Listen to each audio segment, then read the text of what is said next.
हाँ जी,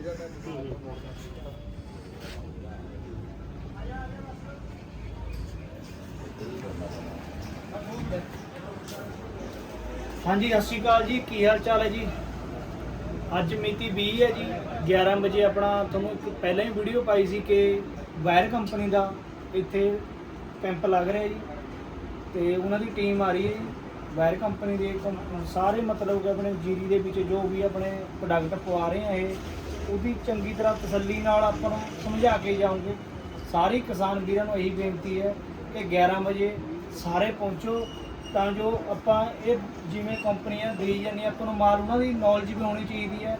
ਇਸ ਕਰਕੇ ਟੀਮ ਆ ਰਹੀ, ਡਾਕਟਰ ਆ ਰਹੇ ਹੈ ਕੰਪਨੀ ਦੇ, ਕੱਲੀ ਕੱਲੀ ਚੀਜ਼ ਦਾ ਆਪਾਂ ਨੂੰ ਤਸੱਲੀ ਨਾਲ ਸਮਝਾਉਂਗੇ ਵੀ ਇਹਦਾ ਇਹ ਬੈਨੀਫਿਟ ਹੈ, ਇਹਦਾ ਇਹ ਬੈਨੀਫਿਟ ਹੈ, ਇਹਦਾ ਇੰਨੇ ਦਿਨ ਦਾ ਕੋਰਸ ਹੈ, ਜੋ ਵੀ ਹੈ ਸਾਰਾ ਕੁਝ ਆਪਾਂ ਨੂੰ ਸਮਝਣ ਦੀ ਲੋੜ ਹੈ। ਕਿਉਂਕਿ ਆਪਾਂ ਜੋ ਨਜਾਇਜ਼ ਆਪਾਂ ਚੱਕ ਕੇ ਸਮਾਨ ਪਾਈ ਜਾਂਦੇ ਖੇਤਾਂ 'ਚ, ਉਹਦੀ ਆਪਾਂ ਨੂੰ ਨੌਲੇਜ ਘੱਟ ਹੁੰਦੀ ਹੈ। ਅਤੇ ਮੈਂ ਇਹੀ ਕਹਿਣਾ ਤੁਹਾਨੂੰ ਸਾਰਿਆਂ ਨੂੰ कि ਆਪਾਂ ਨੂੰ ਜਿਵੇਂ ਖੇਤੀਬਾੜੀ ਵਾਲੇ ਕਿਤੇ ਵੀ ਕੈਂਪ ਲੱਗਦੇ ਆ ਜ਼ਰੂਰ ਅਟੈਂਡ ਕਰੇ ਕਰੋ, ਕਿਉਂਕਿ ਕੁਛ ਨਾ ਕੁਛ ਆਪਾਂ ਨੂੰ ਨੌਲੇਜ ਮਿਲਦੀ ਹੈ। ਠੀਕ ਹੈ ਜੀ, ਇੱਥੇ ਜ਼ਰੂਰ ਪਹੁੰਚਿਓ। 11 ਵਜੇ ਦਾ ਪ੍ਰੋਗਰਾਮ ਹੈ। ਸਾਰੇ ਕਿਸਾਨ ਭਰਾ ਜਿੰਨੇ ਵੀ ਆਪਣੀ ਵੀਡੀਓ ਦੇਖ ਰਹੇ ਆ ਜ਼ਰੂਰ। ਪਿਕਚਰ ਰਿਕਾਰਡ ਹੋ ਗਈ। ਹਾਂਜੀ ਬਾਈ ਜੀ, ਥੋੜ੍ਹਾ ਜਿਹਾ ਮੀਂਹ ਕਾਰਨ ਦਿੱਕਤ ਆ ਗਈ ਸੀ, ਪਰ ਫਿਰ ਵੀ ਕੰਮ ਜਾਰੀ ਹੈ ਅਤੇ ਥੋੜ੍ਹਾ ਜਿਹਾ ਲੇਟ ਹੋ ਗਿਆ ਕੰਮ। ਅਤੇ ਹੁਣ ਕੰਪਨੀ ਵਾਲੇ ਸਟਾਫ ਆ ਰਿਹਾ ਹੈ, ਹੁਣ 5-7 ਮਿੰਟ 'ਚ 10 ਮਿੰਟ 'ਚ रेडी हो जाए काम। बाकी तुहानूं दिखाने सारे जुड़े रहो ब्लॉग नाल। धन्नवाद जी। हाँ जी वीरे, टीम आ गई बस हुण 2-4 मिनट च रेडी है प्रोग्राम, तो अगे तुसीं वीडियो सारी देखियो, ये तुहानूं समझाणगे चंगी तरह। तो बायर की जितनी भी दवाइयां हैं वो सारी रिसर्च बेस, R&D बेस, और अगर मैं किसी समाधान की बात करूं तो उच्चतम समाधान जो बाजार में अवेलेबल है वो बायर क्रॉप साइंस आपको प्रदान कराती है। तो आज जिवें हम बात करेंगे इधर अपनी पैडी की, धान की फसल के बारे में, तो आपसे जानना चाहूंगा कि धान में यहां पे कौन सी वैरायटी ज्यादा लगाते हैं? 26 लगाते हैं, और 1121, 1401 कट लगती है। PR से दूसरी कोई वैरायटी, हाइब्रिड भी चल रहा है। ठीक है, तो हुण आपां जिहड़ी गल करांगे ना, आपां सारी जिवें जिवें जिहड़ी भी फसल है, जिहड़ी भी वैरायटी है, आपां उस सारे बारे गल करांगे। तो जब हम बात करते हैं ना धान की, तो धान की फसल की 4 अवस्थाएं होती है मुख्य रूप से, और इन चारों अवस्थाओं में जो पहली अवस्था होती है उसको बोलते हैं पौधशाला अवस्था।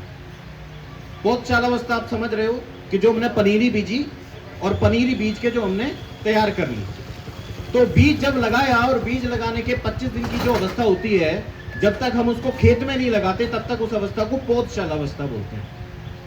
जैसे ही हमने खेत में रोपाई की, रोपाई करने के बाद अगले जो 40 दिन तक की अवस्था होती है उसको हम बोलते हैं वानस्पतिक अवस्था।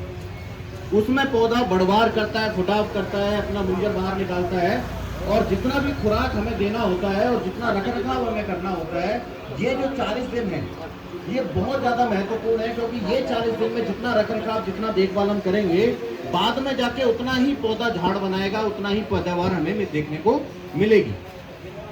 तो रोपाई से लेके अगले 40 दिन तक की जो अवस्था है उसको वनस्पतिक अवस्था बोलते हैं, और उसके अगले 30 दिन की जो अवस्था है, 40 दिन के बाद 80-85 दिन की अगर हम बात करेंगे तो उसको रिप्रोडक्टिव मतलब प्रजनन अवस्था बोलते हैं, जिसमें पौधा अपना ग्रोथ तैयार करता है, मुंजर बाहर निकालता है, एंड उसके बाद लास्ट में आ जाती है पकाव अवस्था।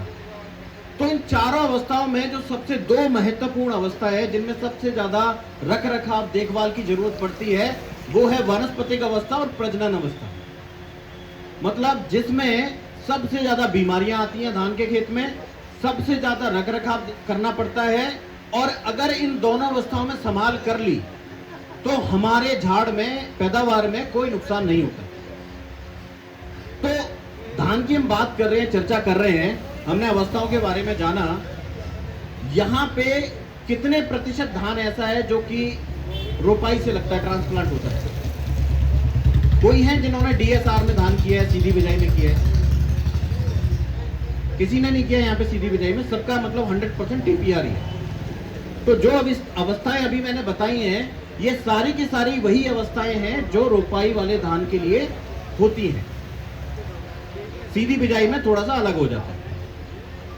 तो शुरू हम करते हैं कि जब हमने रोपाई कर दी, रोपाई करने के बाद सबसे पहली धान में समस्या हमें कौन सी आती है? थोड़ा बताओगे, क्योंकि अगर आप सुनते रहोगे तो शायद उतना मजा नहीं आएगा, उतना अच्छा नहीं लगेगा।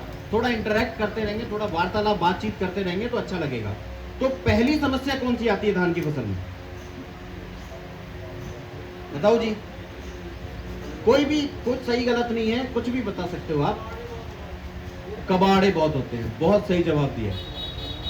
नॉर्मली लोग बोलते हैं कि जी पहले जी दीमक की आती है, उसकी आती है, लेकिन मैंने पूछा कि सबसे पहली समस्या कौन सी आती है, तो सबसे पहली समस्या आती है कबाड़ की।